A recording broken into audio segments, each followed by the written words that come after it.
So మనతో పాటు ఇవాళ certified financial planner Madhavi Reddy గారు ఉన్నారు. సేవింగ్స్ లో రిటర్న్స్ తక్కువ, రిస్క్ ఉండదు. ఇన్వెస్ట్మెంట్స్ లో రిస్క్ ఉంటుంది, రిటర్న్స్ ఉంటాయి. ఇప్పుడు మీరు పాలసీ తీసుకున్నారు, ఒక 5-6 ఇయర్స్ తర్వాత మీకు అర్థమైంది అది రాంగ్ అని, మళ్ళీ అది మానేస్తారు, మళ్ళీ ఇంకొకటి ఏదో తీసుకుంటారు, మళ్ళీ అది ఇలా మీరు ఎక్స్పెరిమెంట్స్ చేసుకుంటూ వెళ్తే మీరు గోల్స్ ఎప్పుడు రీచ్ అవుతారు. స్కీమ్స్ చెప్తూ ఉంటారు, నాకు అనిపిస్తుంది అవి స్కీమ్సా స్కామ్సా అని. 20,000 10 సంవత్సరాలు కట్టండి, 20 సంవత్సరాలు కట్టండి, మీకు 20 లక్షలు వస్తాయి, నా గోల్ కి సెట్ అవ్వడం లేదు అనే విషయం తెలుసుకునేటప్పుడు 5-6 ఇయర్స్ అవుతుంది. ఈ పాలసీ నాకు నచ్చట్లేదు, ఈ డిస్కంటిన్యూ చేద్దాము అంటే వాళ్ళు ఏం చేస్తారంటే ఆ 2 లక్షల్లో 50,000 ఇస్తారు. సో అందుకని తీసుకునేటప్పుడు మేము ఇచ్చే సలహా ఏంటంటే అసలు మ్యూచువల్ ఫండ్స్ లో ఎలా ఇన్వెస్ట్ చేయాలి. 10,000 crores కలెక్ట్ చేస్తారు. Now your 3,000 has invested in almost 30 companies. 2 companies fail అయ్యాయి, but rest of the companies have given good returns.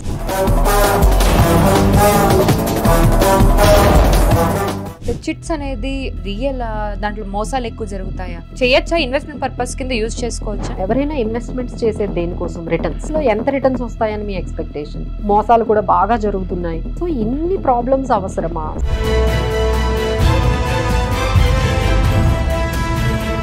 So మీరేం చెప్తారు క్రెడిట్ కార్డ్ గురించి? Definitely not. 1 lakh rupees మీద మీరు 3,000 ఇంట్రెస్ట్ కట్టాలి. సో మీరు 3,000 ఇంట్రెస్ట్ కట్టుకుంటూ వెళ్తే 1 lakh ఎప్పుడు కడతారు? అయితే ఎమర్జెన్సీస్ వచ్చినప్పుడు మనం దాన్ని వాడుకోవచ్చు. సో అప్పుడు మనం డెట్ ట్రాప్ లో లేకుండా ఉంటాం. Hello all, welcome back to hit TV podcast. So మన డైలీ లైఫ్లో ఫినాన్సెస్, మనీ అనేది చాలా ఇంపార్టెంట్. కానీ ఆ ఫినాన్షియల్ ప్లానింగ్ ఉండాలని ప్రతి ఒక్కళ్ళు చెప్పేవాళ్ళే. యాక్చువల్లీ నాకు ప్రాపర్గా తెలియదు ఫినాన్షియల్ ప్లానింగ్ అంటే ఏంటి, ఎలా చేసుకోవాలని.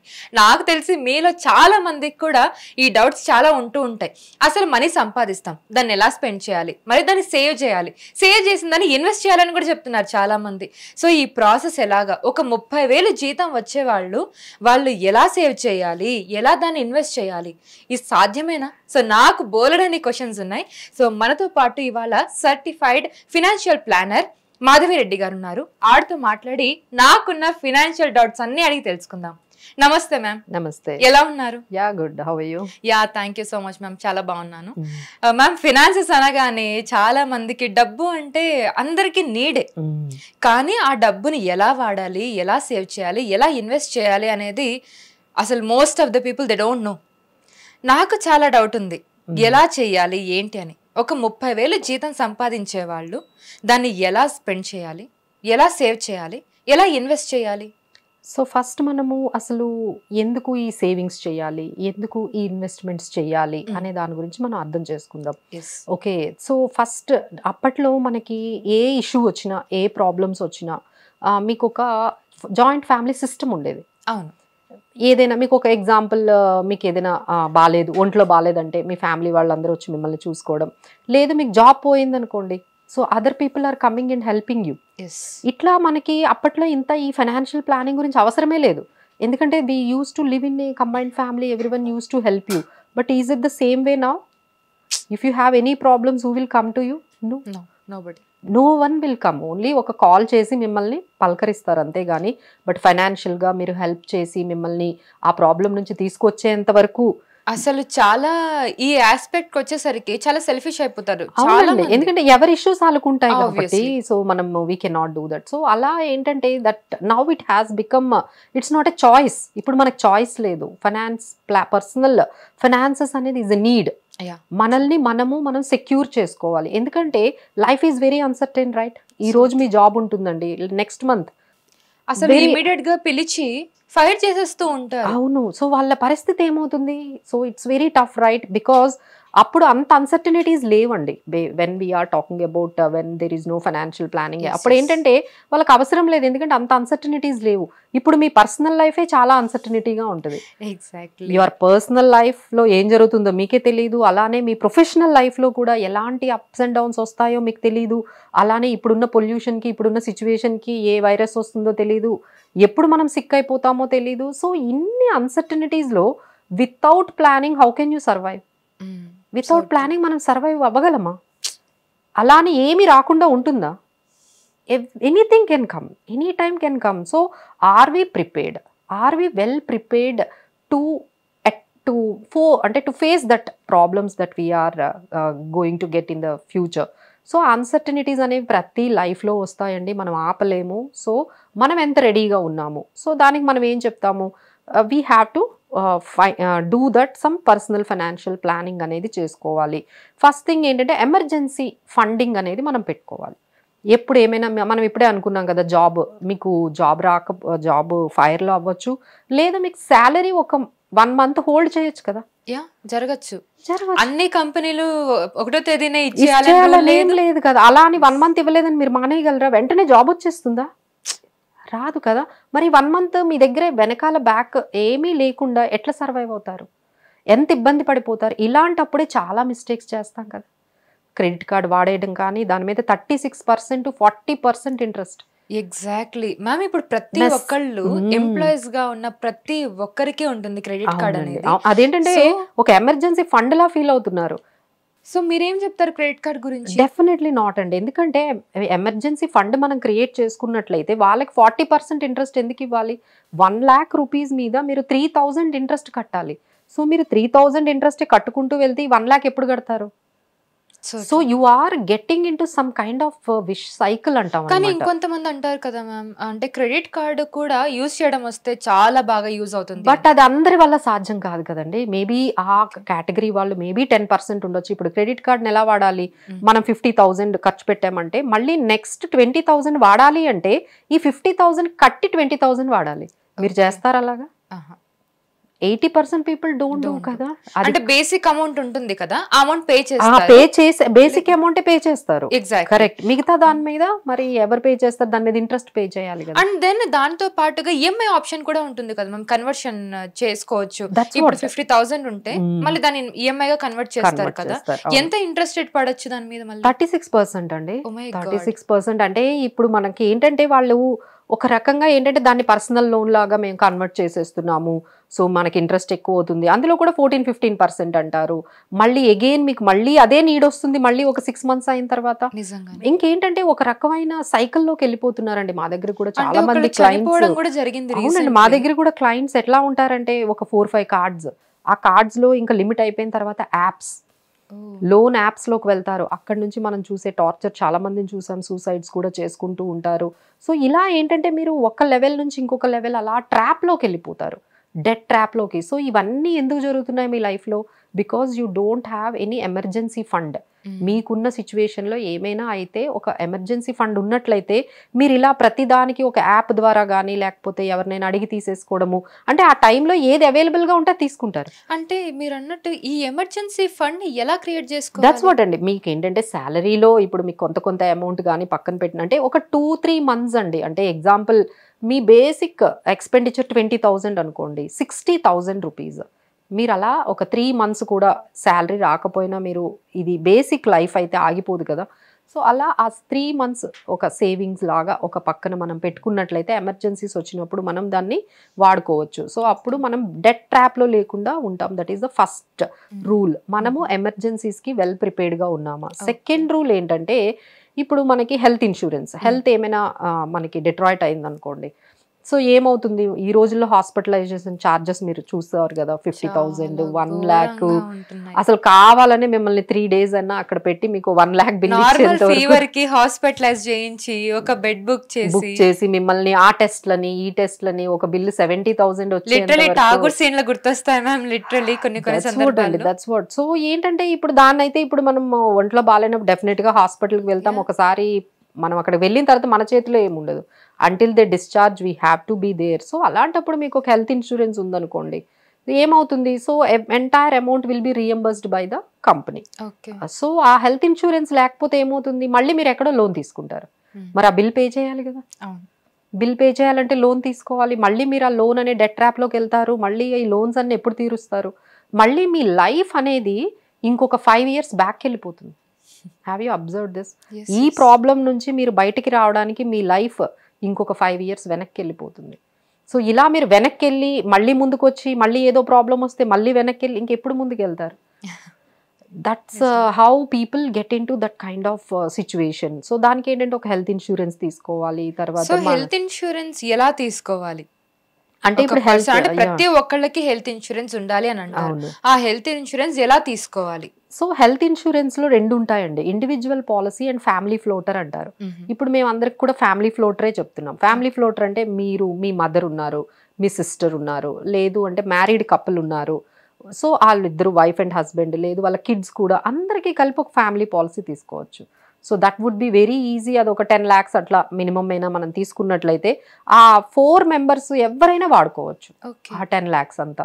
సో మనం ఒక 20,000 ఒక 25,000 కానీ మనము ఇయర్కి మనం స్పెండ్ చేసినట్లయితే మీ ఫ్యామిలీ మొత్తానికి ఒక 10 lakhs కవర్ వస్తుంది. సో ఎవరికి ఏం జరిగినా సరే మనం దాన్ని నాట్ ఈవెన్ 1,500 to 2,000 అవుతుందేమో. అంతే, మనము ఎలా అయినా వీకెండ్ వస్తే అంత ఖర్చు పెడతాం కదా.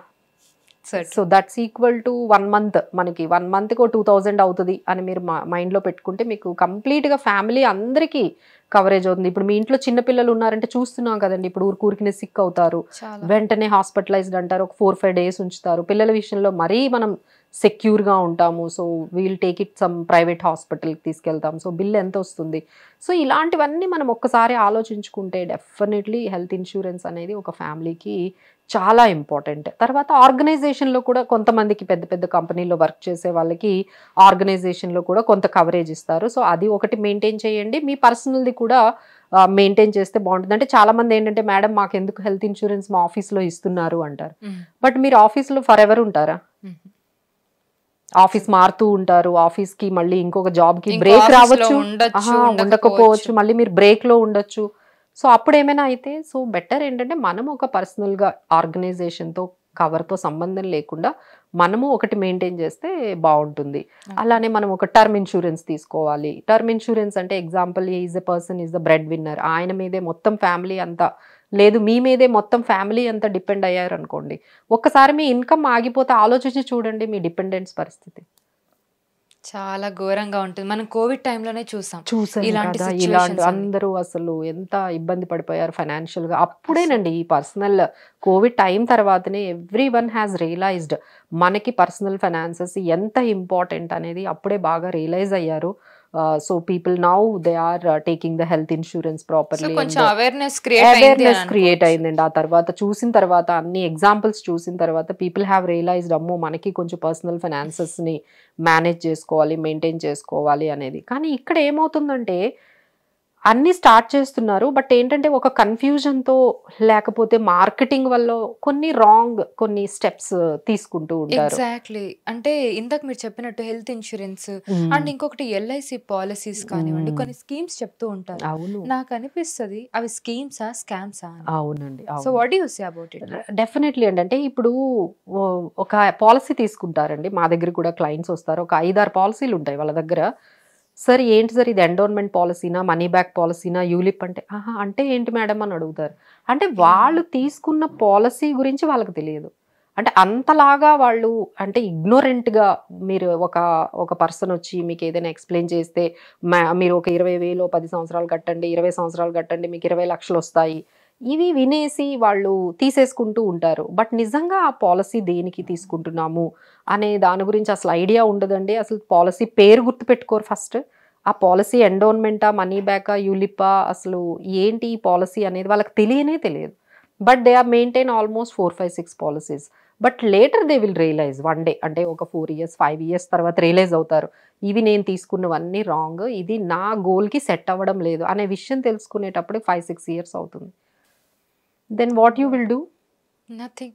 చేయడానికి ఏముంటుంది, ఆల్రెడీ అంతా అని పే చేసేసాము. ఇప్పుడు దాంట్లోంచి బయటకి రావాలి అంటే సరెండర్ అంటారు. ఇప్పుడు మీరు ఒక 2 లక్షలు కట్టారు, ఇక నేను కట్టొద్దు, ఈ పాలసీ నాకు నచ్చట్లేదు, ఈ పాలసీ నేను డిస్కంటిన్యూ చేద్దాము అంటే వాళ్ళు ఏం చేస్తారంటే ఆ 2 లక్షల్లో 50,000 ఇస్తారు.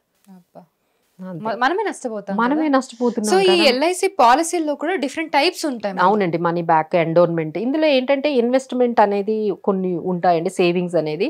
అందరికీ అర్థం అవ్వాల్సింది ఏంటంటే పాలసీల మీద ఎప్పుడైనా సరే మీకు 5-6% రిటర్న్ వస్తుంది. వీళ్ళు ఏంటంటే ఎక్కువ కొంచెం ఎగ్జాగరేట్ చేసి అట్లా చేసి చెప్పడము, లేకపోతే తెలియకుండా ఓహో దీని మీద ఇంత తక్కువ రిటర్న్ వస్తుందని కూడా వాళ్ళకి తెలియదు, అర్థం కాదు. తెలుసుకున్న తర్వాత అప్పటికి లేట్ అయిపోతుంది. బట్ అందులోంచి బయటకి రావాలంటే ఆల్రెడీ కట్టిన మనీ రాదు కదా. So they continue to pay. ఇంక ఇలా మీరు ఆ సైకిల్లో నుంచి ఇంకా బయటకి రాలేరు. సో అందుకని తీసుకునేటప్పుడు మేము ఇచ్చే సలహా ఏంటంటే మీరు ఏ పాలసీ తీసుకోండి, ఏ ప్రోడక్ట్ తీసుకోండి. సో అవసరమా ఎల్ఐసి పాలసీ తీసుకోవడం? టర్మ్ పాలసీ అవసరం కదా, టర్మ్ పాలసీ ఒకటే తీసుకుంటే మనకు సరిపోతుంది. బట్ ఏంటంటే వాళ్ళు దాని గురించి ఎక్కువ చెప్పరు.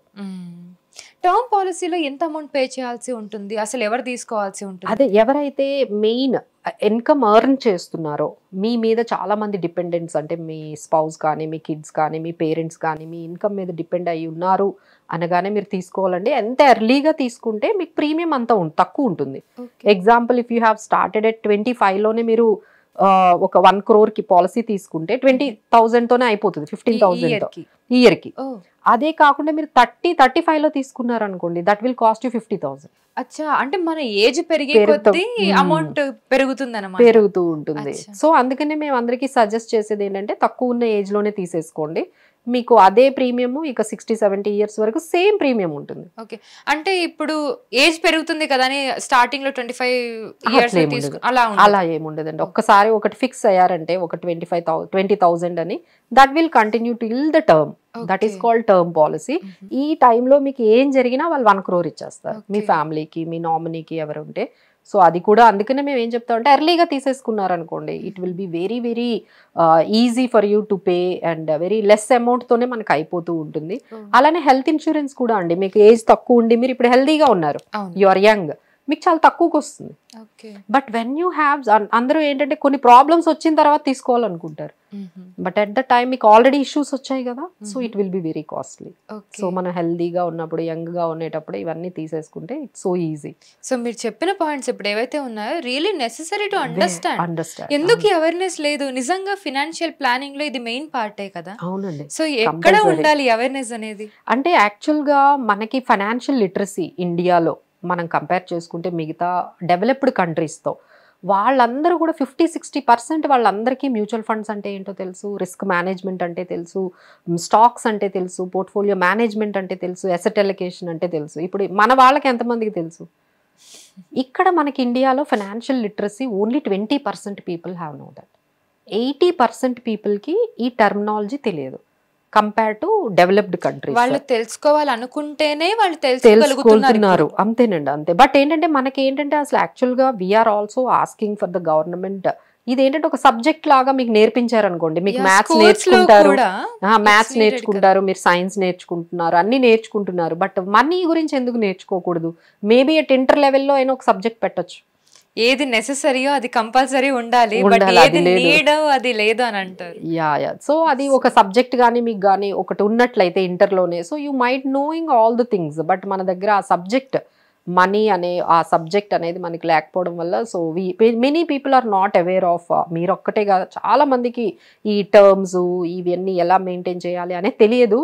తెలియకపోతే ఏమవుతుందంటే దే డూ సంథింగ్ మిస్టేక్ ఒకటి చేస్తారు, మళ్ళీ తెలుసుకుంటారు, ఇది కరెక్ట్గా, అదే ఇప్పుడు మీరు పాలసీ తీసుకున్నారు, ఒక 5-6 ఇయర్స్ తర్వాత మీకు అర్థమైంది అది రాంగ్ అని, మళ్ళీ అది మానేస్తారు, మళ్ళీ ఇంకొకటి ఏదో తీసుకుంటారు, మళ్ళీ అది ఇలా మీరు ఎక్స్పెరిమెంట్స్ చేసుకుంటూ వెళ్తే మీరు గోల్స్ ఎప్పుడు రీచ్ అవుతారు?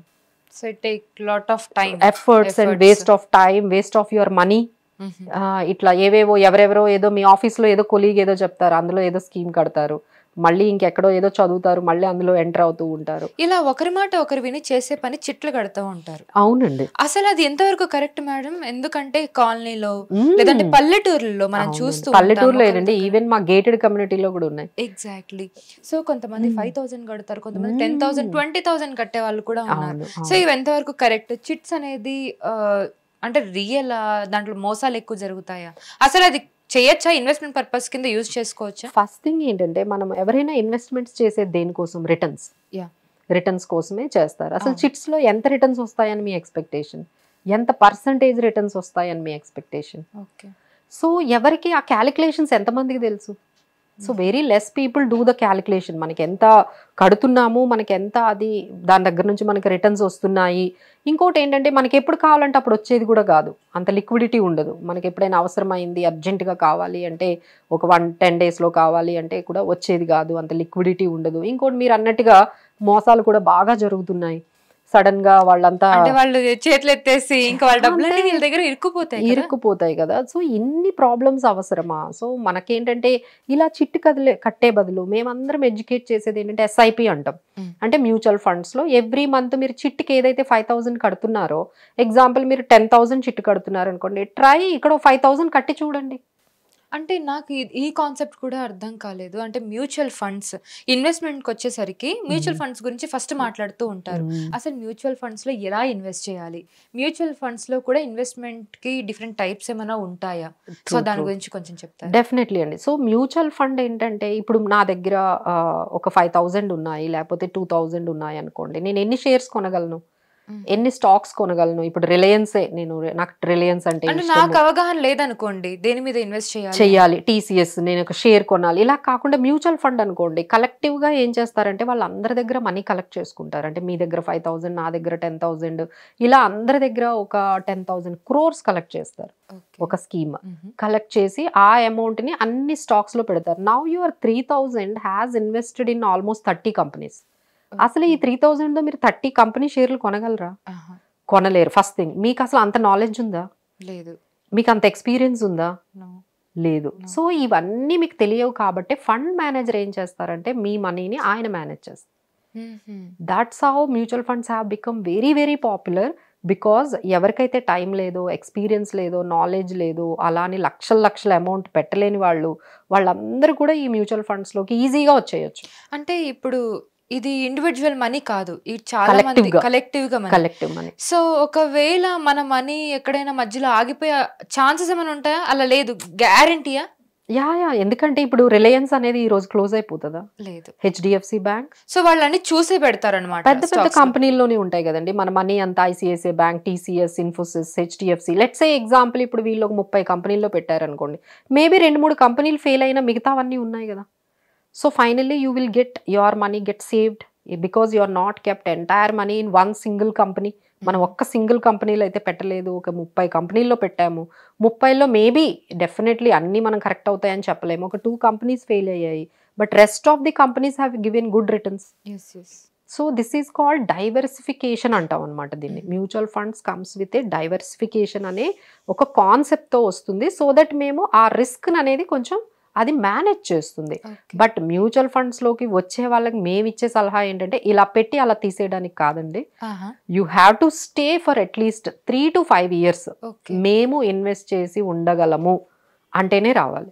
అంటే ఎంత ఇన్వెస్ట్ చేయాలి, ఎంత టైం పీరియడ్ వరకు ఇన్వెస్ట్ చేయాలి మ్యూచువల్ ఫండ్స్? అదే చెప్తుందండి. ఫస్ట్ మినిమం అయితే పెట్టుకోవాలి, మినిమం 5 years అయితే మీరు ఉండాలి. అంటే మంత్లీ ఎంత అమౌంట్ పే చేయాలి? Minimum you can start with even 1,000, 2,000 rupees also you can start.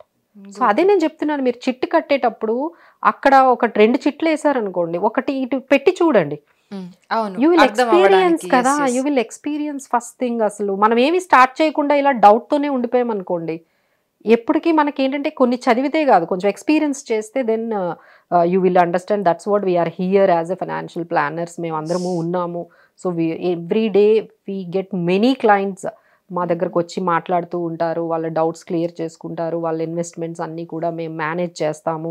ఎలా, ఇదంతా పెద్ద ప్రాసెస్ అండి, అంత ఈజీ అయితే కాదు. నేను చెప్పినంత ఈజీ కాదు. ఎందుకంటే మ్యూచువల్ ఫండ్స్ లో పెట్టాలంటే ముందు స్కీమ్ సెలెక్ట్ చేసుకోవాలి కదా. దేర్ ఆర్ 800 స్కీమ్స్ ఉన్నాయి. 800లో మీరు ఆ ఒక్కటి ఎట్లా సెలెక్ట్ చేసుకుంటారు? అండ్ సో బేసిక్ లెవెల్లో స్టార్ట్ చేయాలి. ఇప్పుడు నేనే అనుకోండి, నాకు మ్యూచువల్ ఫండ్స్ లో ఇన్వెస్ట్మెంట్ నేను చేయలేదు.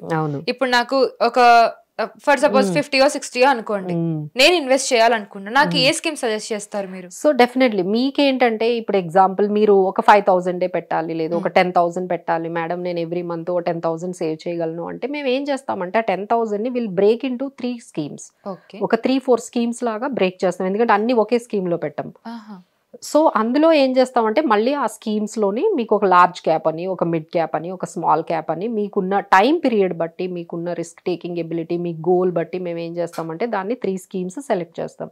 సో బిఫోర్ అంటే without understanding you I cannot invest. అసలు మీరేంటి, మీ రిస్క్ ఎపిటేట్ ఏంటి, మీ గోల్ ఏంటి, మీరు ఎంత అమౌంట్ పెట్టాలనుకుంటున్నారు, ఎన్ని ఇయర్స్ పెట్టాలనుకుంటున్నారు, ఈ క్వశ్చన్స్ అన్నీ నేను అడుగుతా. అడిగినప్పుడు మీరు నాకు అన్నీ చెప్తారు. ఆ మేడం ఇది నా మ్యారేజ్ కోసం నేను 3 years పెట్టుకోవాలి, లేకపోతే నేను కార్ కొనుక్కోవాలి ఓ 5 yearsలో, నాకు దానికోసం ఏమి అమౌంట్ కావాలి, నేను ఇల్లు కొనుక్కుంటున్నాను, నేను 5 yearsలో ఇల్లు కొనుక్కోవాలనుకుంటున్నాను, నాకు అప్పుడు కావాలి, లేదు నేను రిటైర్మెంట్ అవుదాం అనుకుంటున్నాను ఒక 20 years తర్వాత, at the time I need 8 crores కావాలనుకుంటున్నాను, అది నా గోల్ మేడం, నేను దానికి పెట్టాలి. సో ఇట్లా you will come at with some objective. First మనము ఒక క్లారిటీ తెచ్చుకోవాలి. You need to get clarity. మనకేం కావాలి, మీకేం గోల్స్ ఉన్నాయి. ఎవ్రీ వన్ హ్యావ్ గోల్స్ కదండి, అందరికీ వాళ్ళకి లైఫ్లో గోల్స్ ఉంటాయి, ఫైనాన్షియల్ గోల్స్. ఐదర్ ఒక ఇల్లు కావాలి, ఒక కార్ కావాలి, ఒక మంచి రిటైర్మెంట్ కార్పస్ కావాలి. ఎందుకంటే లైఫ్లో ఎప్పుడో దగ్గర మీరు ఆగిపోవాలి. మనం లైఫ్ లాంగ్ వర్క్ చేయగలమా? లేదు, చేయలేము. So every one stop at one stage. Either 50 దగ్గర ఆగిపోయిన వాళ్ళు ఉన్నారు, 45 దగ్గర ఆగిపోయిన వాళ్ళు ఉన్నారు, 60. బట్ మీ లైఫ్ స్పాన్ ఎంత ఉంది? 85. అంటే 25-30 years వితౌట్ ఇన్కమ్ ఎట్లుంటారు? ఇప్పుడు ఇన్కమ్ సంపాదిస్తుంటేనే ఎంత కష్టపడుతున్నారు. అసలు ఇన్కమ్ ఆగిపోతే అప్పుడు ఇంకేం చేయాలో కూడా అర్థం కాదేమో. అదే కదా, దట్స్ హౌ. అంటే అప్పట్లో ఏమయ్యేదంటే మనకి ఈ పెద్దవాళ్ళు అయిపోయిన తర్వాత అందరు చూసుకునేవాళ్ళు, ఈ పిల్లలందరూ. ఇప్పుడు చూసుకుంటారు అట్లా? అసలు చాలా కష్టం అయిపోతుంది. మీరు చెప్పినట్టు నిజంగా ఇన్వెస్ట్మెంట్ అనేది ఇంపార్టెంట్. ఇప్పుడు ఇన్వెస్ట్మెంట్ చేసిన తర్వాత ఒక 3 years 5 years అంటారు, మనం జస్ట్ ఇన్వెస్ట్ చేసుకుంటూ పోతాం. మనీ అనేది ఆ 2-3 years తర్వాతే వస్తుంది కదా. ఎప్పుడు అంటే ఇప్పుడు మ్యూచువల్ ఫండ్స్లో ఎట్లా ఉంటుందంటే మేము ఒక గోల్ పెట్టుకొని వస్తాము, అంటే ఒక 3 years. ఆ గోల్ రీచ్ అవగానే మీ అమౌంట్ తీసేసుకోవాలి. ఓకే, సో మనం సెట్ చేసుకుంటాం, మధ్యలో తీసేసుకోవాలి. ఎమర్జెన్సీ ఏమైనా వస్తే అప్పుడు కొంచెం తీసుకోవచ్చు, అట్లా ఏం లేదు. దానికి ఏమన్నా కట్ అవ్వడం ఏముండదండి, ఏముండదు. అంటే ఆఫ్టర్ 1 year తర్వాత మీకు ఎటువంటి లోడ్స్ అట్లా ఏం కట్ అవ్వడం అనేది ఏముండదు. So you can take the amount. But ఏంటంటే we always ask the people to stay. Okay, so అప్పుడు మీకు ఎక్కువ రిటర్న్స్ వచ్చే అవకాశం ఉంటుంది. సో మినిమం ఒక 8 years 7 years గాని ఉన్నట్లయితే definitely you can see very good amount. So people ఎక్కడ ఆగిపోతున్నారు అంటే సేవింగ్స్ దగ్గరే ఆగిపోతున్నారు. అది అంటే మనం జనరల్ గా వినేది కూడా, ఎవరైనా ఇప్పుడు మా అమ్మ నాకు కాల్ చేసినా సంపాదిస్తున్నావు కదా సేవ్ చేసుకో అంటారు. ఎవరైనా సరే కొంచెం నీకంటే కొంచెం సేవ్ చేసుకోండి, నీకంటే సేవ్ చేసుకోరా అంటారు. కానీ నువ్వు దీని మీద ఇన్వెస్ట్ చెయ్యి అనే అంత అవేర్నెస్ రావట్లేదు. అంటే first you need to understand difference between the savings and investments. Savings లో రిటర్న్స్ తక్కువ, రిస్క్ ఉండదు. ఇన్వెస్ట్మెంట్స్ లో రిస్క్ ఉంటుంది, రిటర్న్స్ ఉంటాయి. రిస్క్ తీసుకోకుండా మీకు వెల్త్ క్రియేషన్ ఎలా జరుగుతుంది? లైఫ్లో కొంచెం రిస్క్ తీసుకోవాలి definitely.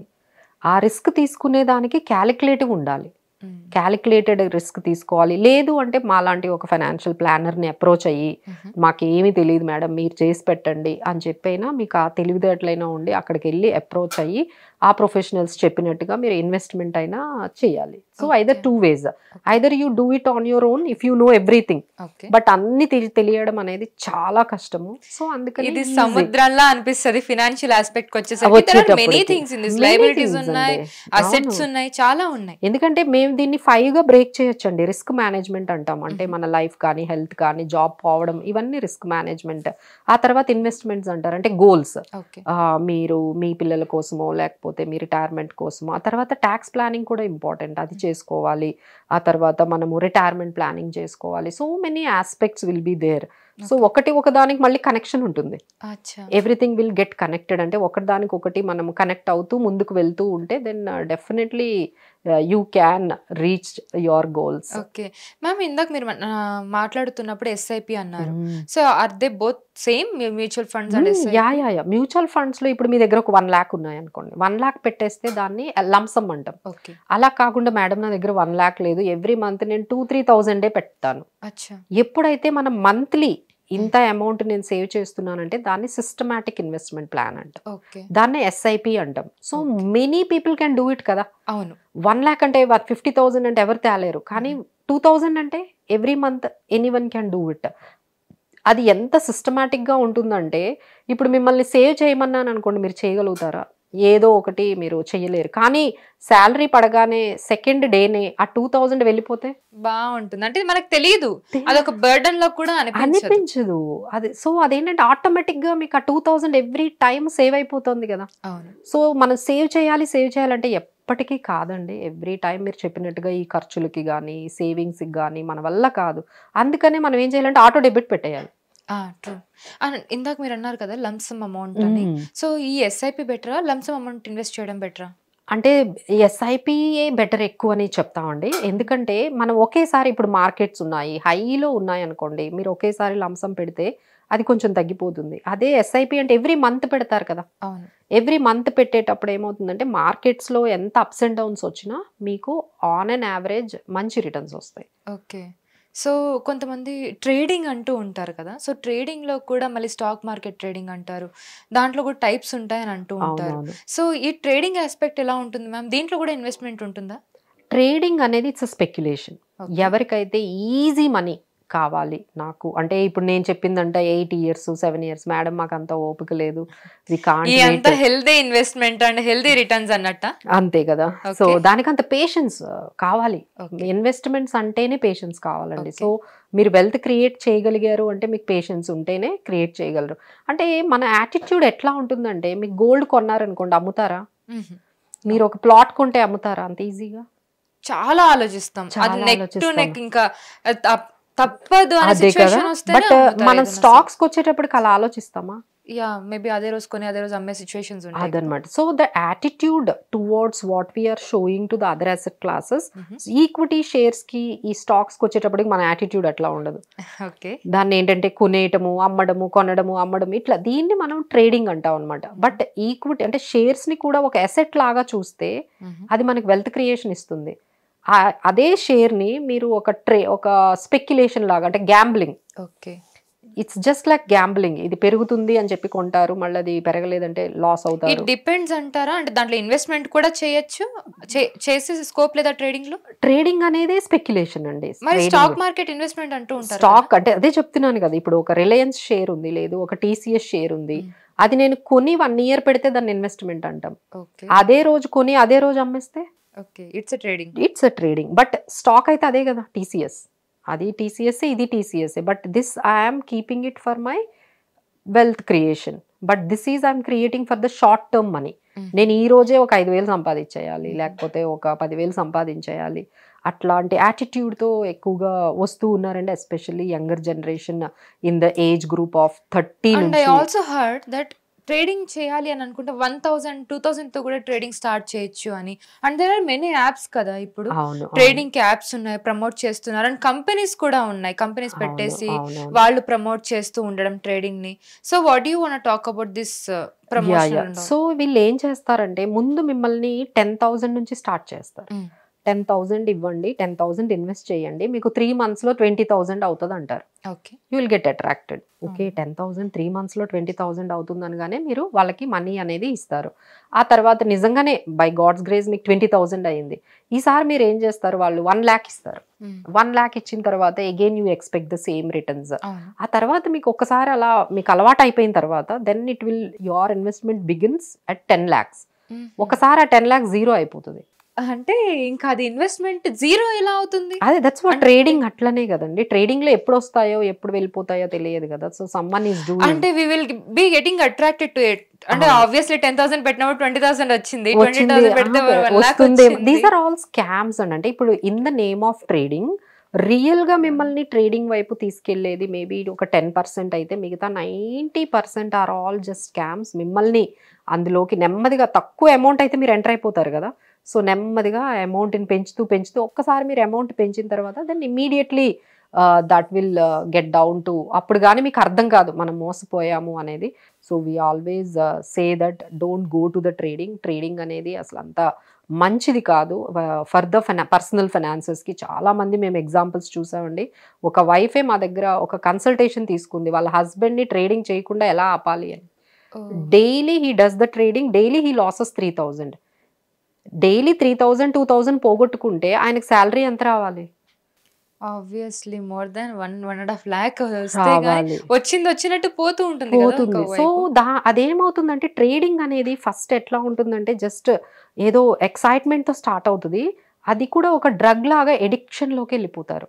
Even though you are getting in to the losses. అంటే పీపుల్ అందరికీ తెలియదని కాదు, ఇక్కడ మనం చెప్తుంది అందరికీ తెలుసు ట్రేడింగ్ లో చాలా లాసెస్ వస్తున్నాయని, కానీ ఎందుకు ఆపరు? సో నెగటివిటీ ఎక్కువ పుల్ చేస్తుంది.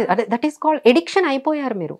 Okay. Even though like alcoholic, like betting, like drugs, ఇవి ఎట్లా అయితే ఎడిక్ట్ అయిపోతారో betting, that's it. That's absolutely అనమాట. ఇక ఏంటంటే వాళ్ళు డైలీ ఆ ట్రేడింగ్ చేయకపోతే ఉండలేరు. అంటే మిమ్మల్ని ఈ స్టేజ్ నుంచి ఆ స్టేజ్కి తీసుకువెళ్తుంది. సో ఎవరైతే ట్రేడింగ్లో సక్సెస్ నిజంగా ఉన్న వాళ్ళైతే ఒక 5%కి మించి ఉండరండి. అందరూ కూడా విక్టిమ్సే మనకి. ఈవెన్ సెబీ ఈజ్ డిక్లేరింగ్ మీరు ఎవ్వరూ ట్రేడింగ్ చేయకండి, మొత్తము ఈ సేవింగ్స్ అన్నీ కూడా ఈ ట్రేడింగ్లోకి వెళ్ళిపోయి మా ఎకానమీకి, అంటే మన ఎకానమీనే ఇది బ్రేక్ చేసేస్తుంది. అదే ఈ మనీ అంటే 3 lakh crore పోగొట్టుకున్నారు, 10 lakh crore పోగొట్టుకుంటున్నారు, ఇంత అమౌంట్ పోగొట్టుకుంటున్నారు మీరు ట్రేడింగ్లో. ఇదే కానీ మీరు ఏదైనా కంపెనీలో పెట్టినట్లయితే ఆ కంపెనీ ఫ్లరిష్ అయ్యి ఎకానమీ డెవలప్ అయ్యేది కదా. ఎగ్జాక్ట్లీ. ట్రేడింగ్ లో చిన్న చిన్న వాళ్ళు టీనేజర్స్ కూడా యాప్స్ రావడం వల్ల సో వాళ్ళు దాన్ని చూసి దాంట్లో ఇన్వెస్ట్ చేసి కొంతమంది మళ్ళీ మీరు ఇందాక అన్నట్టు లోన్ యాప్స్ తీసుకొని వాటి త్రూ వాళ్ళు పర్సనల్ లోన్స్ తీసుకొని ట్రేడింగ్ చేస్తారు. పర్సనల్ ఎస్పెషల్లీ ఐటీ ఎంప్లాయీస్ లో మేము చాలా మందిని చూసామండి. వాళ్ళు కూడా అంతే. వాళ్ళకి వర్క్ ఫ్రమ్ హోమ్ ఉంటుంది, వాళ్ళకి ఏం చేయాలో తెలుస్తుంది, ఏదో చూస్తారు, ఇదేదో బాగుంది, కొంచెం మనం ఇన్కమ్, సెకండ్ ఇన్కమ్ అంటారు దానికి, ఒక నెక్స్ట్ నేమ్ ఒకటి, ఈ శాలరీతో పాటు మనకి ఇంకొక ఇన్కమ్ ఉండాలి, ఇట్స్ ఎ ప్యాసివ్ ఇన్కమ్ అని పేరు పెడతారనమాట. పెట్టుకొని దాన్ని అట్లా ఆ విధంగా దాంట్లోకి నెమ్మదిగా వెళ్తారు. ఫస్ట్ అది 10,000 50,000 తోనే స్టార్ట్ అవుతుందండి. బట్ ఏంటంటే later you will lose the control. ఆ సిచ్యువేషన్ మీద మొత్తం మీకు కంట్రోల్ అంతా ఉండదు, ఎందుకంటే యు ఆర్ నాట్ ఎక్స్పర్ట్, మీకు ఏం ఎక్స్పీరియన్స్ లేదు, యు ఆర్ నాట్ ఎక్స్పర్ట్. ఎందుకంటే trading is a game of your behaviour, not the terms and not the terminology and not the study. దానికి సంబంధం ఏం లేదు, మీ బిహేవియర్. ట్రేడింగ్ చేసే వాళ్ళ బిహేవియర్స్ ఎలా ఉండొచ్చు అంటే రిస్క్ టేకింగ్ ఎబిలిటీ ఎక్కువ ఉంటుందండి వాళ్ళకి, చాలా రిస్క్ టేకింగ్ ఎబిలిటీ ఎక్కువ ఉంటుంది. అంటే లక్షలు రావచ్చు, అదే లక్షలు పోవచ్చు. They are ready for that. అంత దీనిగా ఉంటారనమాట. వాళ్ళకి డబ్బులు పోయినా అంత బాధ అనిపించదు. అంటే లైక్ దే ఆర్ రెడీ. అమ్మో పోతుంది అని భయం కన్నా వస్తుంది అనే ఆశ వాళ్ళని, ఆ ఫియర్, ఆ గ్రీడ్, అవన్నీ కూడా వాళ్ళని డ్రైవ్ చేస్తూ ఉంటాయి. So it's all about money again. అంటే మళ్ళీ పర్సనల్ లైఫ్ ఉంటుంది అంటారా వాళ్ళకి? ఉంటుందండి, అదే కదా. సో చాలా మంది ఫ్యామిలీస్ని మనం చూసామండి. నాకు ఇప్పటికీ ఈవెన్ 60 years 70 years ఉన్న వాళ్ళు కూడా కాల్ చేస్తారు, మేడం అప్పట్లో తెలియక నేను ట్రేడింగ్లో ఒక 30-40 lakhs పోగొట్టుకున్నాను, నా ఇల్లు కూడా పోగొట్టుకున్నాను, ఇప్పుడు నేను వెనక్కి తిరిగి చూసుకుంటే ఇప్పుడు ఎంత బాధ అనిపిస్తుంది. Oh my god. So these are all many instances అండి. సో బెటర్ ఏంటంటే మీరు ట్రేడింగ్ వైపు, అంటే ఫస్ట్ అంటే మీకు ఏం ఎక్స్పీరియన్సే లేదు కదా, first you get experience with all those equity, mutual funds, వీటిల్లో ఇన్వెస్ట్మెంట్స్ చేయండి. ఇంకా మీకు బాగా అనిపిస్తే అప్పుడు then you go with some ఎవరైనా ఒక ఎక్స్పర్ట్తో మీరు ట్రావెల్ చేసిన తర్వాత then you can go with that. అంటే సమ్ పీపుల్ ఏంటంటే ఎట్లా ఉంటుందంటే వాళ్ళ characters will not suits for trading. Patience ఉండదు వాళ్ళకి, సో వాళ్ళు అస్సలు ట్రేడింగ్ కి సూటబుల్ కాదు. సో ఇన్వెస్ట్మెంట్ దగ్గరకు వచ్చేసరికి కొంచెం అమౌంట్ ఉంది అనుకోండి, లంసమ్ అమౌంట్ ఉంది, సో వాళ్ళకి నెసెసిటీ కూడా ఉండొచ్చు, ఒక ఇల్లు కొనాలో లేదా ప్లాట్ కొనాలో అని. ఆ రెండిట్లో వేటి మీద ఇన్వెస్ట్ చేయడం బెటర్ అంటారు? సో దానికి మనము పర్సనల్ ఫైనాన్సెస్ కన్సల్టేషన్స్ అంటామండి. మా దగ్గర కన్సల్టేషన్కి వస్తారు, వాళ్ళ దగ్గర 2 ఆప్షన్స్ ఉంటాయి ఎప్పుడు. ఏంటంటే ఇల్లు కట్టుకుంటే 50 లక్షలు 60 లక్షలు అవుతుంది, మనం ఎంత సేవ్ చేస్తున్నాం, మహా అయితే రెంట్ మీరు ఒక 10,000 సేవ్ చేయగలుగుతారు, అంతకుమించి ఇంకేం జరగదు. అదే అలాంటి ఇంట్లోనే ఉంటారు మీరు. అంటే నేను ఇంకొకటి చెప్పాలనుకుంటున్నాను, కొంతమంది అంటారు ఇప్పుడు మనం ఒక ఫర్ సపోజ్ 60,000 70,000 వాళ్ళు ఎండ్ చేస్తున్నారు అనుకోండి, అందులో హాఫ్ ఆఫ్ ద అమౌంట్ ఇప్పుడు హైదరాబాద్ లో ఉన్న రెంట్స్ కే పోతుంది, ఆల్మోస్ట్ 25,000 to 30,000 2 BHK కి వాళ్ళు రెంట్ ఇచ్చేస్తూ ఉన్నారు. అదే రెంట్ ఇంటి ఈఎంఐ కట్టుకోవచ్చు కదా, అంటే సొంత ఇల్లు కొనుక్కొని కొంచెం సేవ్ చేసుకొని అది లోన్ తీసుకొని, హోమ్ లోన్ తీసుకొని అలా చేయొచ్చు కదా అంటారు. నిజంగా అది ఎంతవరకు కరెక్ట్? అలా చేయడం మంచిదేనా? డెఫినెట్లీ నాట్ అండి. ఎందుకంటే 60,000 శాలరీ వచ్చింది అనుకోండి మీకు, మీరు అదే 2 bedroom 2 BHK కొనాలి అంటే 70 lakhs అవుతుంది కదా. 70 lakhs మీ ఈఎంఐ ఎంత? 70,000. ఓకే, 70,000 ఈఎంఐ బర్డన్ ఎలా తీసుకోగలుగుతారు? First thing. సెకండ్ థింగ్ ఏంటంటే ఎప్పుడైనా మన ఈఎంఐ మన ఇన్కమ్లో 40% కన్నా ఉండకూడదు. అంటే మీ ఇన్కమ్ 1 lakh ఉందనుకోండి, 40,000 50,000 మించి ఈఎంఐకి వెళ్ళకూడదు. ఎందుకంటే మరి మిగతా అమౌంట్తో మీ లైఫ్ అవ్వాలి కదా. అవును, you have to spend for other expenses. మీ పిల్లల ఎడ్యుకేషన్ ఇంపార్టెంట్ కాదా, మీ రిటైర్మెంట్ ప్లానింగ్ ఇంపార్టెంట్ కాదా? సో ప్రయారిటీ అనేది చాలా ఇంపార్టెంట్. మనకేంటి ప్రయారిటీ తీసుకుంటే మనం ఎప్పుడో ఓల్డ్ ఏజ్ కి వెళ్ళిన తర్వాత అది క్లియర్ అవుతుంది. అసలు మీకు అర్థం కానిది ఏంటంటే ఒక 70 లక్షలు మీరు తీసుకుంటే వాళ్ళకి 1,40,00,000 కట్టాలి బ్యాంక్ కి. Oh my god, with interest తో. సో మనకు తెలియకుండానే ఇంత ఇది జరుగుతుంది.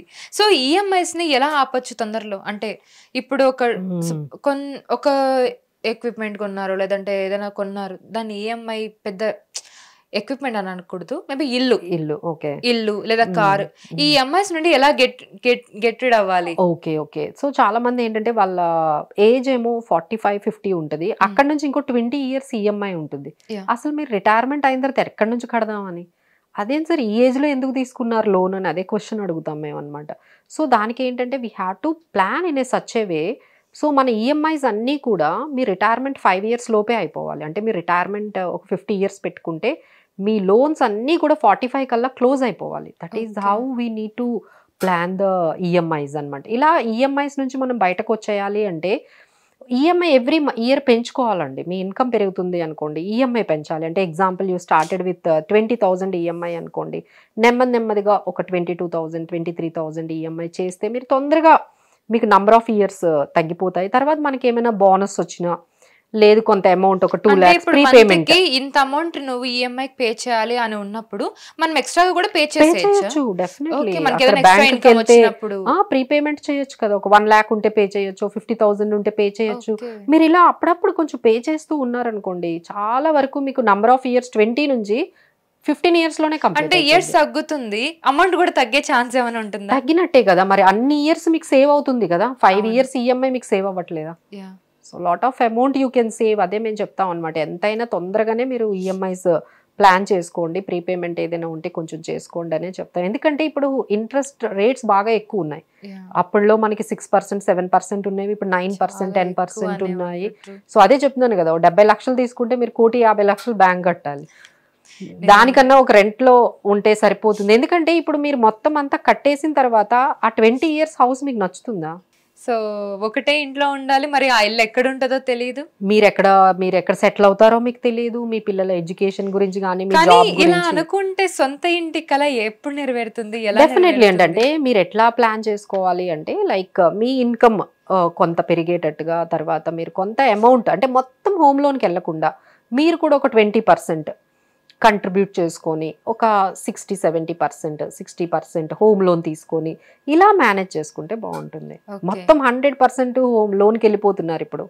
సో అది కొంచెం మీకు ఏంటంటే ప్రాబ్లమెటిక్గా ఉంటుంది. అదే మన ఇన్కమ్, మన ఎక్స్పెండిచర్, మన గోల్స్ ఏంటంటే it should not be house is a prioritised goal.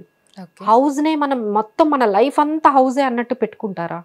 కొంతమంది అలా పెట్టుకునే వాళ్ళు ఉంటారు. బట్ ఏంటంటే ఈ సిచ్యువేషన్ లో ఎందుకు ఇప్పుడు వద్దంటున్నాము, ఎందుకంటే ఒకవైపు రియల్ ఎస్టేట్ ఎంత కాస్ట్లీ అయింది, చాలా 1 crore పెడితే గానీ రాదు, అదే 20,000 పెడితే అదే ఇంట్లో ఉండొచ్చు.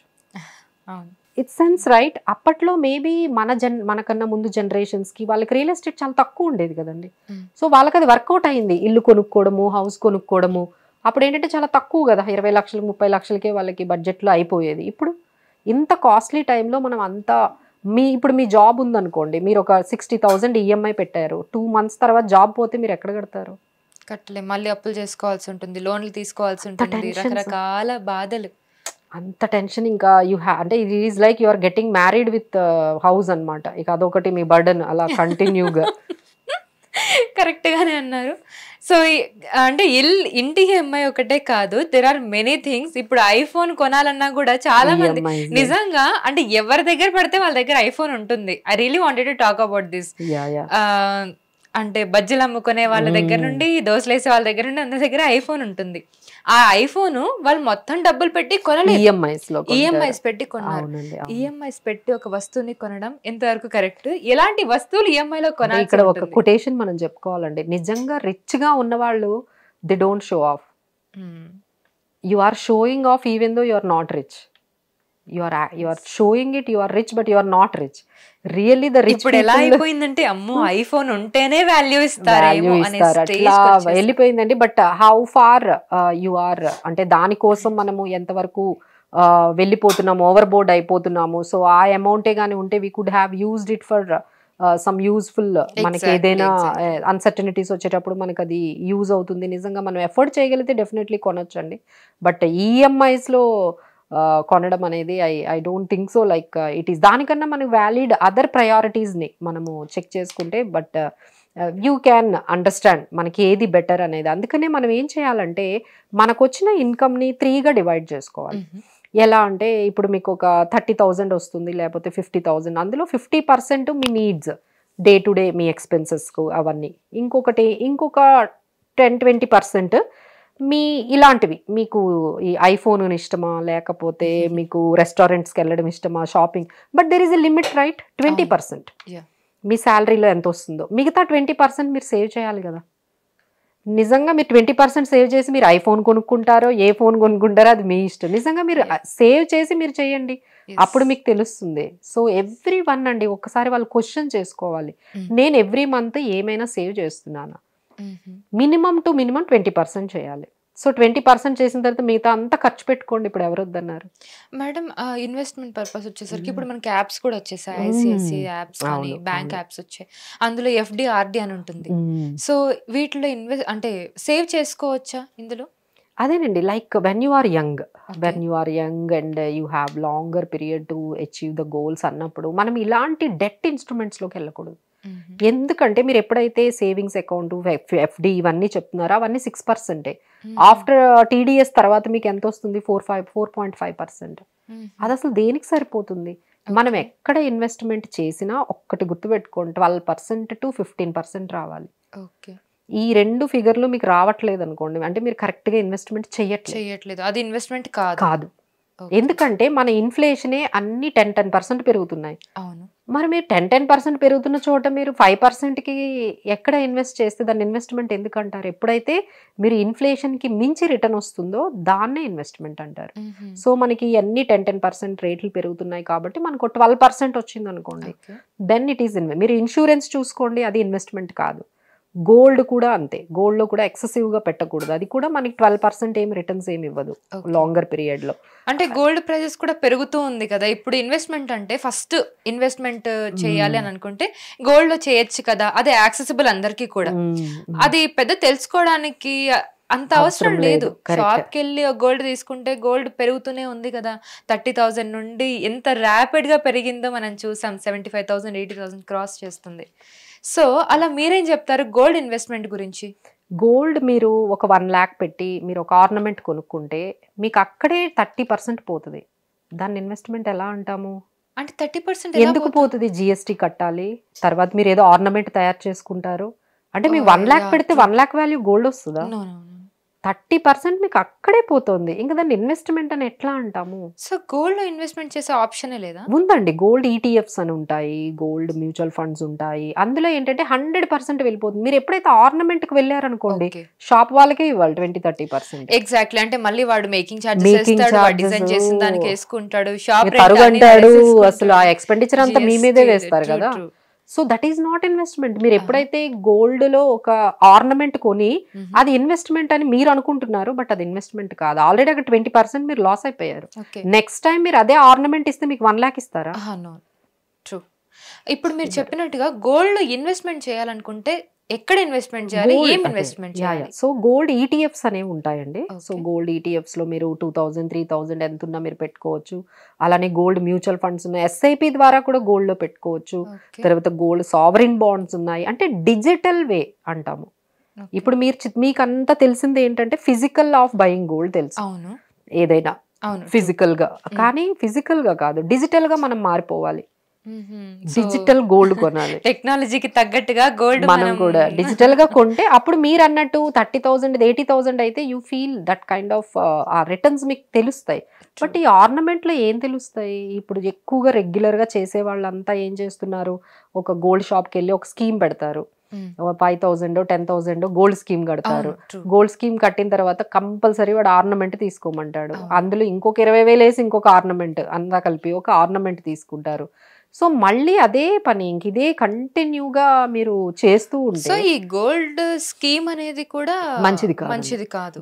అంటే ఒక లిమిట్ పెట్టుకోవాలి. ఇప్పుడు గోల్డ్ స్కీమ్ ఉందనుకోండి, వేసుకోండి 10,000. ఇక్కడ ఒక జిఆర్టీలో 10,000 ఉంటుంది, అక్కడ ఇంకొక దగ్గర ఇంకొక షోరూమ్ లో లలిత జ్యువెలరీలో అందులో ఒక 10,000 ఉంటుంది, ఇంకొక దాంట్లో 10. ఎందుకు ఇన్ని? వై యూ వాంటెడ్ మినీస్ కి? ఒకటి వేసుకోండి. ఎనీహౌ మనందరికి గోల్డ్ అనేది ఇంపార్టెంట్ కాబట్టి మనం కన్సంప్షన్ చేయాలి, ఒకటి వేసుకోండి. So but who are wanted to make it as an investment గా పెట్టుకోవాలంటే మాత్రం అస్సలు మీరు ఫిజికల్ గోల్డ్ ఆర్నమెంట్ వైపు వెళ్ళకండి, డిజిటల్ గోల్డే పెట్టండి. డిజిటల్ గోల్డ్ లో కూడా ఇన్వెస్ట్మెంట్ పెట్టాలంటే ఎక్కడ అప్రోచ్ అవ్వాలి, ఎవరిని అప్రోచ్ అవ్వాలి? That's what again we are here to help you out. దానికి కూడా గోల్డ్ ఈటీఎఫ్స్ ఉంటాయి, గోల్డ్ ఫండ్స్ ఉంటాయి, మ్యూచువల్ ఫండ్స్ ద్వారా ఎవ్రీ మంత్ కూడా మనం గోల్డ్ లో పెట్టుకోవచ్చు, గోల్డ్ బాండ్స్ ఉంటాయి, many options are there. Okay, so investment purpose కి వచ్చేసరికి మీరు ఇందాక అన్నారు మనం మాట్లాడుతున్నప్పుడు లయబిలిటీస్ ఉంటాయి, అసెట్స్ ఉంటాయని. మీరు చెప్పే అసెట్స్ ఏమై ఉంటాయి ఇన్వెస్ట్మెంట్ పర్పస్ లో చూస్తే? సో మనకి అంటే ట్రెడిషనల్ గా మనకి తెలిసి మన పేరెంట్స్ చేస్తున్నవన్నీ ఏమున్నాయి? ఈ రియల్ ఎస్టేట్ లో పెడతారు, గోల్డ్ లో పెడతారు, ఆ తర్వాత ఫిక్స్డ్ డిపాజిట్స్ బ్యాంక్ డిపాజిట్ లో పెడతారు. ఇప్పుడు కొత్తగా మనం మ్యూచువల్ ఫండ్స్, ఈక్విటీ అంటున్నాం. ఎందుకు ఈ 4 మనం వదిలేసాము? బికాజ్ ఇప్పుడే చెప్పిన రీజన్, గోల్డ్ వల్ల ఏమవుతుంది, ఫిజికల్ ఆర్నమెంట్ వల్ల మనకి ఏం పెద్దగా యూజ్ రావట్లేదు, షాప్ వాళ్ళకే యూజ్ అవుతుంది, మనకి పెద్దగా ఏమి ఇన్వెస్ట్మెంట్స్ క్రియేట్ అవ్వడం అనేది జరగట్లేదు. అలానే బ్యాంక్లో అప్పట్లో చాలా ఇంట్రెస్ట్ ఇచ్చేవాళ్ళు, ఇప్పుడు 4-5% ఇస్తున్నారు, అది వర్కౌట్ అవ్వట్లేదు. రియల్ ఎస్టేట్ ఎందుకు వర్కౌట్ అవ్వట్లేదు అంటే ఇట్ బికమ్ సో కాస్ట్లీ. ఒక కామన్ పర్సన్కి రీచ్ లేకుండా అది రియల్ ఎస్టేట్ అయిపోయింది. సో ఇంకేముంది ఆప్షన్? So then it has evolved. ఈ ఈక్విటీ కానీ, స్టాక్ మార్కెట్స్ కానీ, స్టాక్స్, మ్యూచువల్ ఫండ్స్ ఇవన్నీ వచ్చాయన్నమాట. సో ఇవన్నిటి గురించి తెలుసుకోవాలి కదా. ఇంకా నేను బ్యాంక్లోనే పెడతాను అంటే ఎట్లా అవుతుంది? మీ ఇన్ఫ్లేషన్ 10% పెరుగుతుంది, బ్యాంక్ వాళ్ళు 5% ఇస్తే మీకు ఎట్లా వర్కౌట్ అవుతుంది? So it's not at all an investment then. Investment. Okay, so కొంతమంది అంటూ ఉంటారు ప్యాసివ్ ఇన్కమ్ జనరేట్ చేయాలని. ఇందాక మనం మాట్లాడుకున్నాం ప్యాసివ్ ఇన్కమ్ అంటే ఈ మధ్య అందరికి ట్రేడింగే గుర్తొచ్చేస్తూ ఉంటుంది. But what is actual passive income? దాన్ని ఎలా జనరేట్ చేయొచ్చు గుడ్ వేలో? గుడ్ వేలో అంటే ఎగ్జాంపుల్ ఇప్పుడు మనం మ్యూచువల్ ఫండ్స్, ఈ స్టాక్స్ లో కొంచెం పెడుతూ ఉంటే అది మీరు over the period of time ఒక 2 CR అయ్యింది అనుకోండి. ఆ 2 CR నుంచి మీరు పెన్షన్ లాగా ఎవ్రీ మంత్ దాని మీద వచ్చిన ఇన్కమ్ నే తీసుకొని మీరు హ్యాపీగా ఉండొచ్చు. అవునా? సో ఇది ఈ పెన్షన్ ఎంత రావచ్చు? దాని మీద మీరు అంటే ఇప్పుడు ఒక 10% వచ్చింది అనుకోండి, మనం ఏం చేస్తామంటే ఒక 4-5% మాత్రమే తీసుకొని మిగతాది అలానే అందులో పెట్టేసుకోవచ్చు. మనకి ఎంత కావాలి అంటే అంతే తీసుకోవచ్చు. సో ఫస్ట్ అయితే మనం ఒకటి క్రియేట్ చేస్తున్నాం, వెల్త్ క్రియేట్ చేస్తున్నాం. అంటే example you are at 30 years of age, you are investing 20,000 rupees every month for the period of 20 years. 50 years అయ్యేటప్పటికి మీకు 2 crores అయింది అనుకోండి, ఆ 2 crore మీద వచ్చిన ఇంట్రెస్ట్ తోనే మీరు బ్రతకొచ్చు కదా. ఎగ్జాక్ట్లీ, ఆ 2 crores అట్లనే ఉంటాయి. ఒకవేళ ఎమర్జెన్సీ పర్పస్ లో కావాలంటే తీసుకోవచ్చు. Yeah of course. Okay, so that means you have created passive income for your self. Great. So మనం అలా ఇన్వెస్ట్ చేసినట్టు ఉంటుంది, ఒక మొత్తం అమౌంట్ ఎమర్జెన్సీ ఫండ్ లా ఉంటుంది, అట్ ద సేమ్ టైం మనకి రెగ్యులర్ గా ఒక ఇన్కమ్ లాగా వచ్చేస్తుంది. అంతే, మీకు ఆ 2 crores అలానే ఉంటే దాని మీద ఇంట్రెస్ట్ తోనే మీరు ఉండొచ్చు హ్యాపీగా. So that is how you can create healthy passive income ని మనం క్రియేట్ చేసుకోవచ్చు. రీసెంట్ గా ఒక న్యూస్ చూసాను ma'am, like bit coins. So మన ఇండియాలో అది లీగలా కాదా, I don't have that much idea about it. కానీ సేమ్ బిట్ కాయిన్ లాగానే జియో కాయిన్ కూడా ఇంట్రొడ్యూస్ చేస్తున్నారు రిలయన్స్. సో దీని గురించి చెప్పండి. ఇది ప్రతి ఒక్కళ్ళకి అవైలబుల్ గా ఉంటుంది అని చెప్తున్నారు. అవును. సో ఇప్పుడు క్రిప్టో కరెన్సీ అనేది ఇది కాన్సెప్ట్, ఇది కూడా డిజిటల్ కాయిన్స్ అన్నమాట, డిజిటల్ కరెన్సీ అంటాం. సో డిజిటల్ కరెన్సీకి మన ఇండియాలో ఇప్పటి వరకు గవర్నమెంట్ వైపు నుంచి అంత పాజిటివ్ ట్రీట్మెంట్ అయితే లేదు. దాని they are saying like casual income లాగా చేస్తున్నారు, దాని మీద ఎక్కువ ట్యాక్సెస్ వేస్తున్నారు. ఎందుకంటే గవర్నమెంట్ ఎప్పుడైతే డిస్కరేజ్ చేయాలి అనుకుంటుందో వాళ్ళు ఎక్కువగా ట్యాక్సెస్ వేస్తారు. So government it self wanted to discourage the people. But ఏంటంటే మన వాళ్ళకి ఏది వద్దు అంటే అదే దాని మీద క్రేజ్. సో అట్లనే అందరూ కూడా ఈ క్రిప్టో కరెన్సీస్ ఇప్పుడనే కాదండి, అంటే ఇప్పుడు నౌ జియో కాయిన్ వచ్చింది, కానీ ఇప్పుడు మార్కెట్లో చాలా కాయిన్స్ ఉన్నాయి కదా, చాలా క్రిప్టో కరెన్సీస్ ఉన్నాయి. అందులో చేసేవాళ్ళు ఈవెన్ స్టూడెంట్స్ కూడా అందులో పెడుతున్నారు, ఒక యాప్ క్రియేట్ చేసుకుంటున్నారు, ఒక 1,000 rupees 2,000 rupees it is just trading. అలా వాళ్ళు ఏంటంటే ఇవన్నీ ఏంటంటే ఎంట్రీ బాగుంటాయండి, ఎగ్జిట్ చెప్పలేం. ఎంట్రీ బాగానే ఉంటాయి, ఈ కొత్త కాయిన్స్ లోకి ఎంటర్ అవ్వడము, కొత్త ప్రోడక్ట్ లోకి ఎంటర్ అవ్వడము. So it's so easy, but మిమ్మల్ని అది ఎలా తీసుకెళ్తుందో మీకే తెలియదు. So by the time you realise ఇక్కడ ఏదో మనకి మిస్టేక్ అవుతుందని తెలుసుకునేటప్పటికి it will become too late. Okay, ఇప్పుడు రీసెంట్ గా ట్రంప్ 100% ట్యాక్స్ తారీఫ్ పెడుతున్నారని చెప్తున్నారు. సో అసలు అదేంటి? సో అసలు ఈ బిట్ కాయిన్ ఇంత బాగా పెరగడానికి, లేకపోతే మళ్ళీ క్రిప్టో కరెన్సీస్ ఇంత పాపులర్ అవడానికి కారణం ట్రంప్ ఏనండి. ఎందుకంటే he's encouraging crypto currencies. Okay, వయసు ఎందుకు అనుకోవచ్చు? He likes it. అంటే ఆయన ముందు నుంచి అంటే ఈ క్రిప్టో కరెన్సీస్ ని బాగా ఎంకరేజ్ చేస్తున్నారు. అంటే ఇట్స్ లైక్ ఒక కంట్రీ ఎంకరేజ్ చేస్తున్నారండి. కొన్ని కంట్రీస్ లో అది కంప్లీట్లీ బ్యాన్, కొన్ని కంట్రీస్ లో అది ఏంటంటే ఇట్ ఈస్ నాట్ యాక్సెప్టబుల్. ఇట్లా అనమాట. Every country has its own stand on crypto currencies. But as US president his stand is very much positive for crypto currency. So అలానే ఆయన చాలా చాలా నిర్ణయాలు తీసుకుంటున్నారు. He's very clear what he wants to do. అందులోనే మనకి ఏంటంటే అందులో మనందరం అంటే ఇండియా యాజ్ అన్ ఎకానమీ మనం కూడా ఇంపాక్ట్ అయ్యే ఛాన్సెస్ అయితే ఎక్కువగా కనిపిస్తున్నాయి. ఐదర్ ఇట్ ఈస్ ఇమిగ్రేషన్ కానీ, H1B వీసాస్ కానీ ఇప్పుడు కొత్తగా తీసుకొచ్చారు. అంటే అక్కడ బై బర్త్ కానీ మీరు ఉన్నట్లయితే అప్పుడు డైరెక్ట్గా మీకు సిటిజన్షిప్ వచ్చేది. ఇప్పుడు అదేం లేదంటున్నారు, అది కూడా తీసేస్తున్నారు. H1B వీసాస్ కూడా చాలామంది ఇప్పుడు ఆల్మోస్ట్ ఆల్రెడీ మన పిఎం అగ్రీ అయ్యారు అంటున్నారు. కొంతమందిని అక్కడ నుంచి యుఎస్ నుంచి ఎవరైతే ఇమిగ్రెంట్స్ వెళ్ళారో ఇల్లీగల్గా వాళ్ళందరినీ వెనక్కి తీసుకొచ్చేస్తున్నారు. సో వాళ్ళే మనకు చెప్పారు మీరు వాళ్ళందరినీ పట్టుకెళ్ళిపోండి అని. So it is started. So many things are happening అండి. మనం కూడా మన గవర్నమెంట్ కూడా ఆయన వాటికి ఎంతవరకు మనం ఇంపాక్ట్ అవుతున్నామో మనం కూడా ప్రిపేర్డ్ అయి ఉన్నాము. సో ఎవరెవరైతే అక్కడ యుఎస్లో ఉన్నారో వాళ్ళు కూడా ఈ చేంజెస్ని, ఎస్పెషలీ మైగ్రెంట్స్ ఎవరైతే వెళ్ళారో వాళ్ళందరూ కూడా చాలా సీరియస్గానే తీసుకుంటున్నారు. ఎందుకంటే హీఈస్ వెరీ వెరీ క్లియర్. ఇమిగ్రెంట్స్ని అయితే మాత్రం ఇల్లీగల్ ఇమిగ్రెంట్స్ని కానీ లేకపోతే ఇమిగ్రెంట్స్ అంటే he wanted to keep America first. తర్వాతే మీరు, తర్వాత ఇండియా, తర్వాత కెనడా ఏదైనా. బట్ అమెరికా ఫస్ట్ అనే నినాదంతోనే ఆయన గెలిచింది కూడా దాని గురించేనండి. Because the Americans have made him to win because they wanted to become first.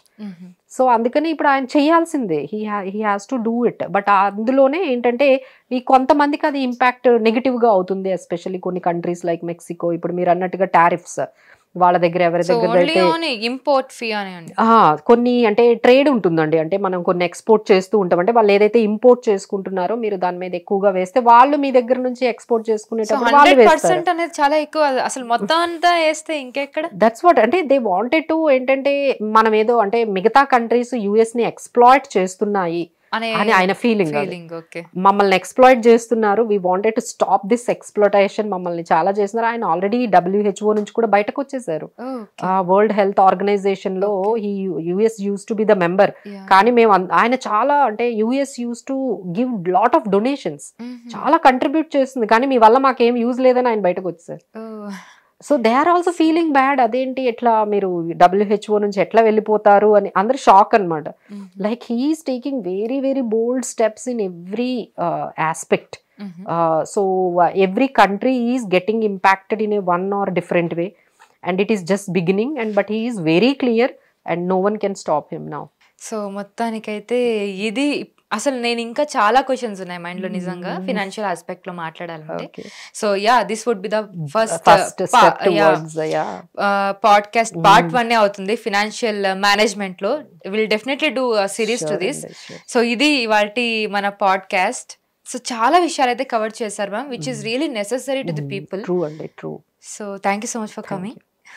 So చూసారు కదా, ఇది వాటి మన పాడ్కాస్ట్. మళ్ళీ ఇంకొక మంచి పాడ్కాస్ట్తో మీ ముందుంటాను. So this is the first part of this podcast. ఎందుకంటే ఫినాన్షియల్ ఆస్పెక్ట్స్ని కవర్ చేయాలి అంటే మనకు చాలా టైం కావాలి. సో మనం కొంతవరకే కవర్ చేసాం. బట్ ఈ పాడ్కాస్ట్లో ఫినాన్షియల్ మేనేజ్మెంట్ గురించి ప్రతి ఒక్క డీటెయిల్ కూడా ఉంటుంది, which is very very very important. So please do watch this full podcast on hit TV. Thank you so much for watching and keep watching hit TV for more updates. Hit TV app, ఇందులో short news, live news, entertainment shows, movies, digital magazines తో పాటు మీ జిల్లా వార్తలను కూడా ఫ్రీగా చూడొచ్చు. అంతేకాదు KG నుంచి PG వరకు విద్యార్థులకు స్కాలర్షిప్ కూడా అందిస్తున్నాం. ప్రతి వారం 10 మందికి లక్కీ డ్రా ద్వారా ఒక్కొక్కరికి 10,000 రూపాయలు అందిస్తున్నాం. ఇంకెందుకు ఆలస్యం, వెంటనే హిట్ టీవీ యాప్ ని డౌన్లోడ్ చేసుకుని ఫ్రీగా ఎంటర్టైన్మెంట్ పొందండి. Hit TV app. Hit TV app. Please download hit TV app. Hit TV app ని ఫ్రీగా డౌన్లోడ్ చేసుకుని ఎంజాయ్ చేయండి. మీకు నచ్చిన ఎంటర్టైన్మెంట్ కోసం హిట్ టీవీ యాప్ ని ఫ్రీగా డౌన్లోడ్ చేసుకుని ఎంజాయ్ చేయండి. హిట్ టీవీ యాప్ ని డౌన్లోడ్ చేసుకుని ఆస్వాదించండి, ఆశీర్వదించండి. ఇంతమంది సెలబ్రిటీలు హిట్ టీవీ యాప్ ని డౌన్లోడ్ చేసుకోండి అని చెప్తున్నారంటే ఎంత మంచి యాప్ ఆలోచించండి. అమెరికా అమెరికా అమెరికా అమెరికాలో చదవాలనుకునే వాళ్ళకి విశ్వసనీయమైన పేరు మన శౌర్య కన్సల్టెన్సీ. UK లో 1 year masters, UK లో 1 year masters, 2 years work permit up to 5 years visa. Contact Saurya Consultancy. Contact 89851 89851.